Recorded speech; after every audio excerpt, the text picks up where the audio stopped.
हाँ, चलिए आप लोग ध्यान दीजिए इधर।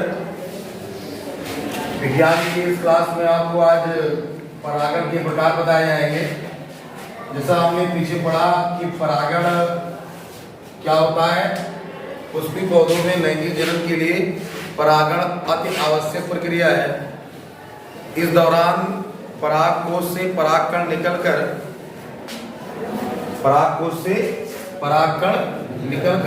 कहाँ पहुँचते हैं? वर्तिकाग्र पर पहुँचते हैं। इस पूरी प्रक्रिया को ही क्या कहते हैं? हम परागण। अब ये परागण दो प्रकार का हो सकता है। पहला स्वपरागण,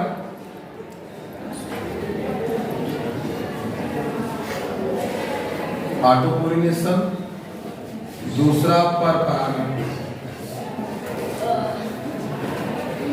तो स्वपरागण के विषय में कल चर्चा हुई थी, थोड़ा बहुत बताया गया था कि स्वपरागण जो है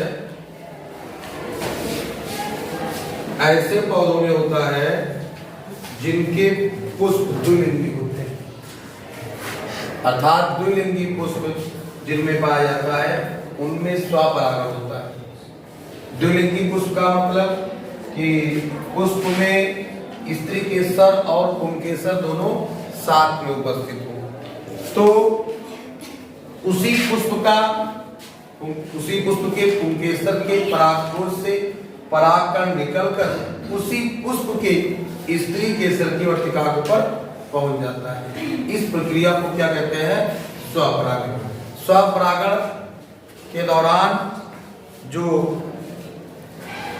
मतलब कि निषेचन होता है, स्वपरागण के पश्चात निषेचन होता है, और निषेचन के बाद जो बीज बनता है वो शुद्ध होता है, शुद्ध नस्ली, हाइब्रिड उसमें नहीं होता है, शुद्ध नस्ली होता है।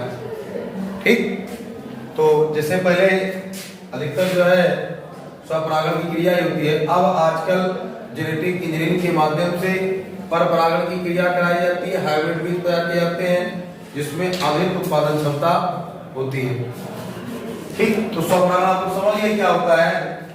उभयलिंगी पुष्पों में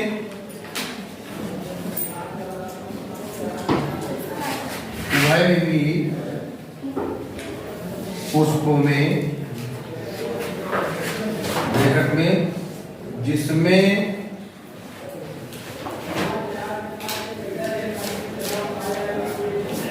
पुंकेसर और स्त्री केसर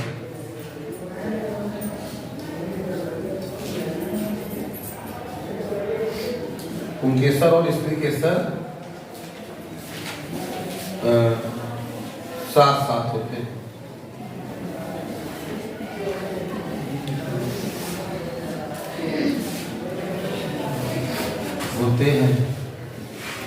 उभयलिंगी पुष्पों में स्वपरागण होता है।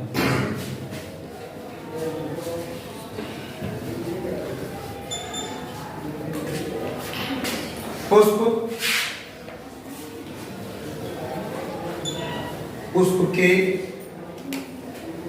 पुंकेसर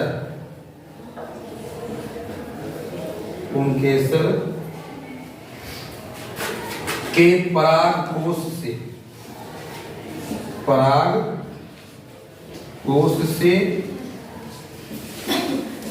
परागकण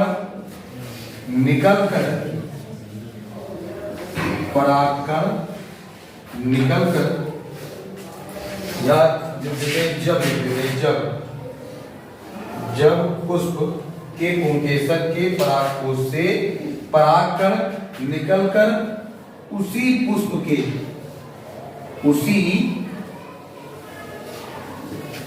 के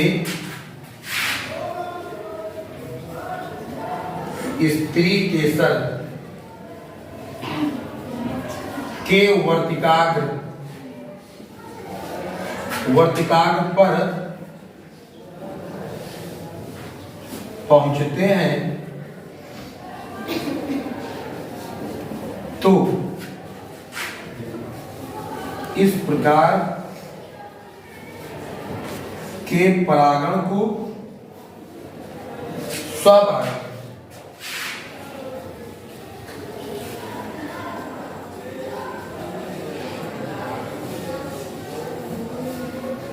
नोट करो परिभाषा। इसका एग्जाम्पल देखिए, जैसे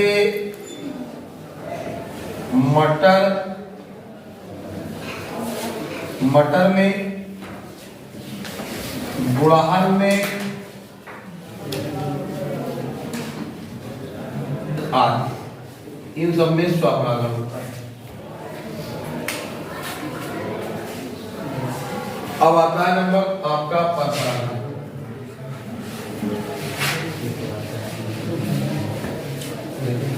परपरागण,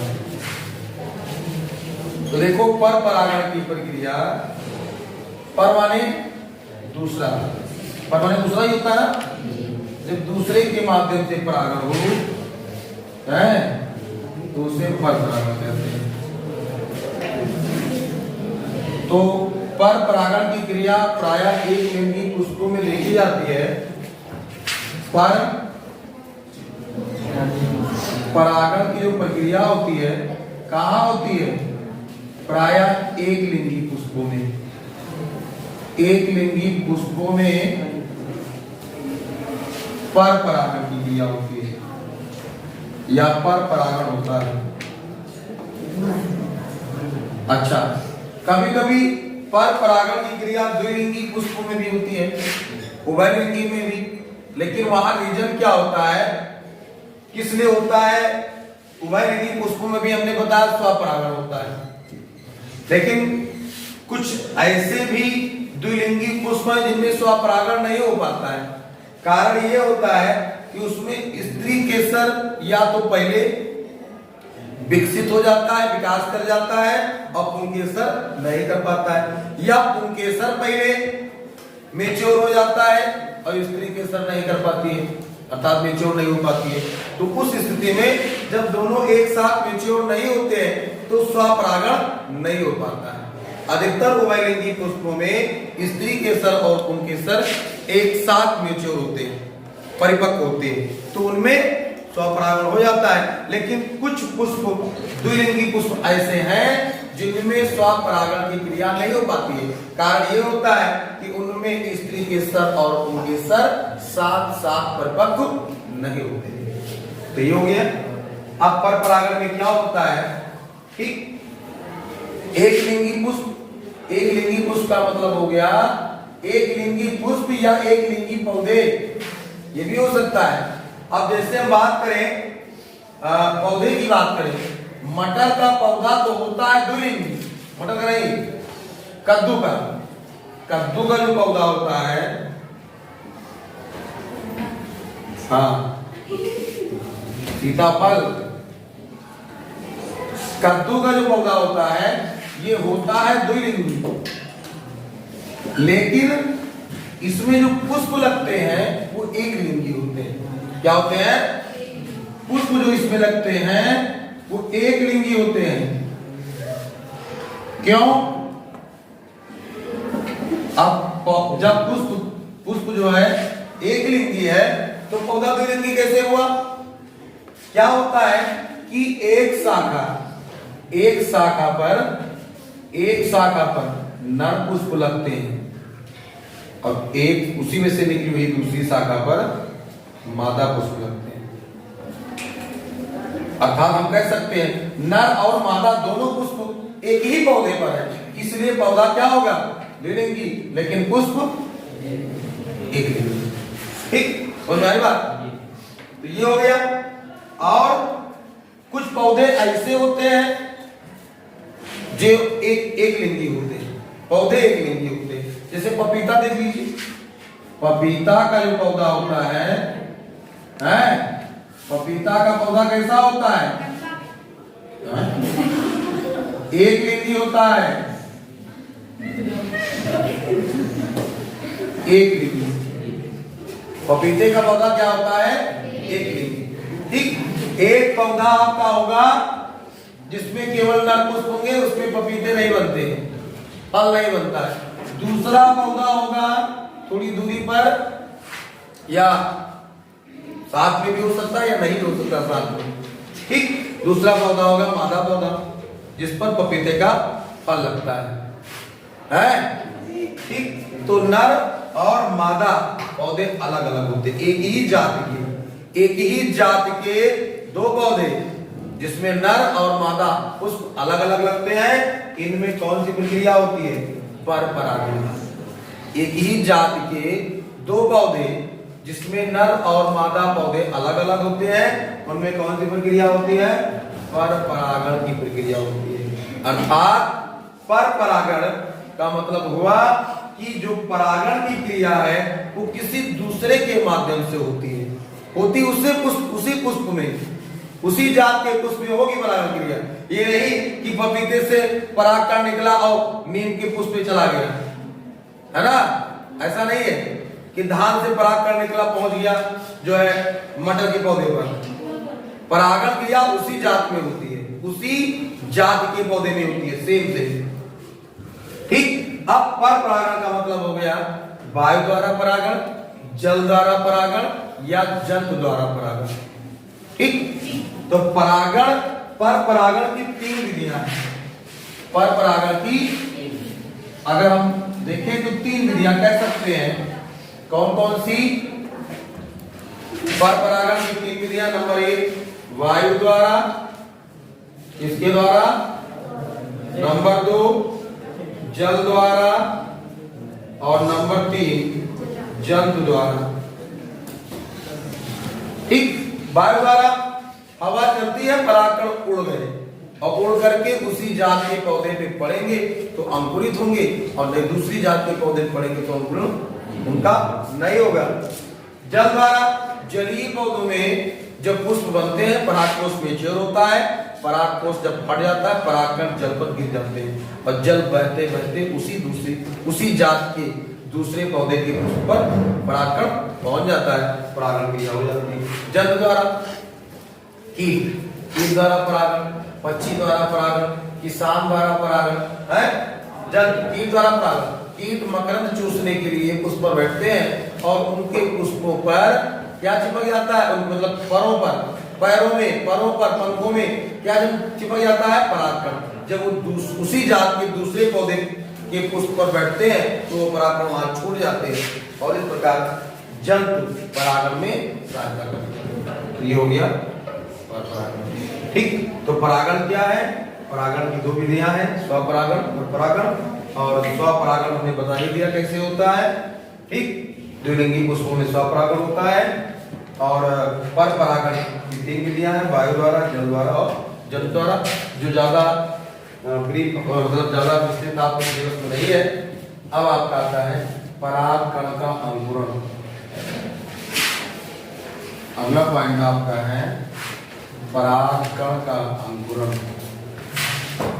परागकण का अंकुरण, परागकण, परागकण का अंकुरण। तो ध्यान दीजिए, जब परागण क्रिया हो जाती है, परागण क्रिया जब हो जाती है तो वर्तिकाग्र पर परागकण आ जाते हैं। क्या आ जाते हैं? ये परागकण, परागकण के संदर्भ में हमने बताया था परागकण की ऊपरी भित्ति क्या होती है? खुरदुरी होती है और आंतरिक भित्ति क्या होती है? चिकनी होती है। और ये जो ऊपरी भित्ति है परागकण की, जो बाह्य भित्ति है, ये स्पोरोपोलेनिन की बनी होती है। इसकी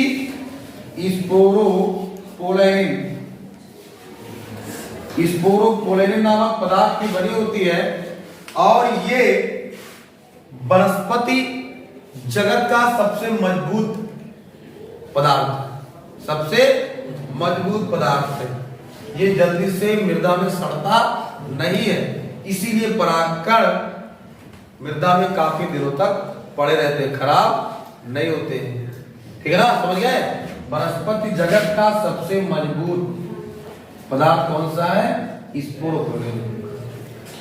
जब यहाँ पर आता है तो ये यहाँ पर हमने बताया था शर्करा युक्त जल अर्थात मकरंद होता है, मकरंद का अवशोषण करके ये फूल जाते हैं।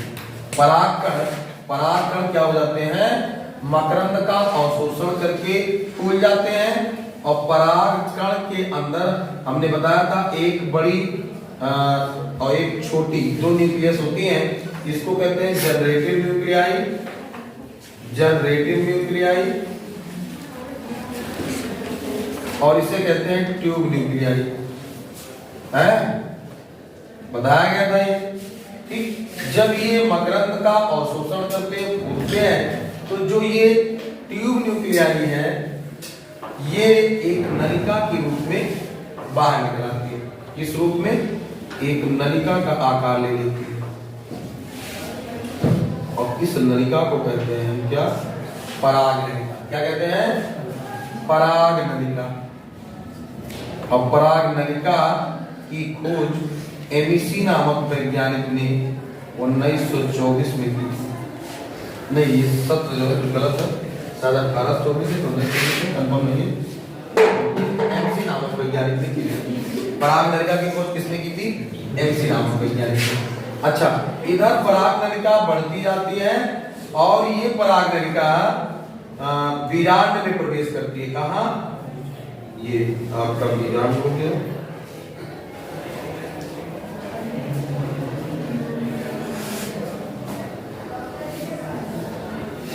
अभी पराग नलिका बढ़ते हुए कहाँ पहुंचती है?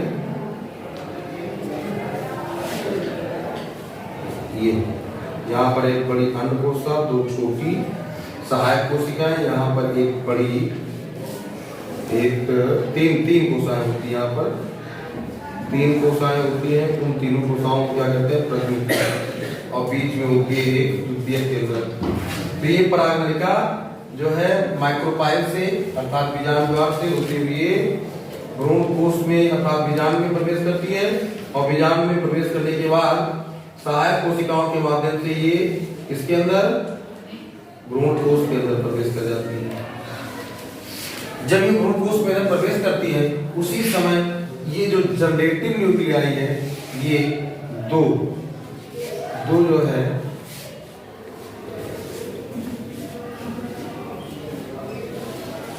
द्विकाशाग्रीय कुमड़ का निर्माण कर लेते हैं। किसका निर्माण? कुमड़ का निर्माण कर लेते हैं। और ये कुमड़ इसी के इसमें जल भरा हुआ है, जल के माध्यम से पहुंचते हैं कहाँ? भ्रूणकोश के अंदर। कहाँ पहुंचते हैं? भ्रूणकोश के अंदर। और भ्रूणकोश में ऊपर की ओर 3 कोशिकाएं, बीच में एक द्वितीयक केंद्रक, यहाँ एक बड़ी अंडकोशिका और बगल में 2 सहायक कोशिकाएं होती हैं।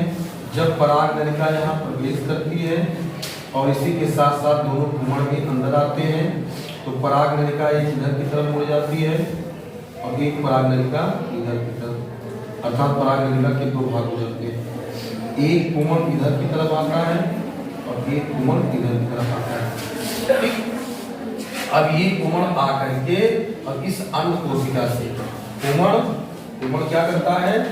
अंड कोशिका से संलयित हो जाता है और संलयित होकर के एक द्विगुणित जायगोट का निर्माण कर लेता है। इस क्रिया को कहते हैं निषेचन। किसका निर्माण कर लेता है?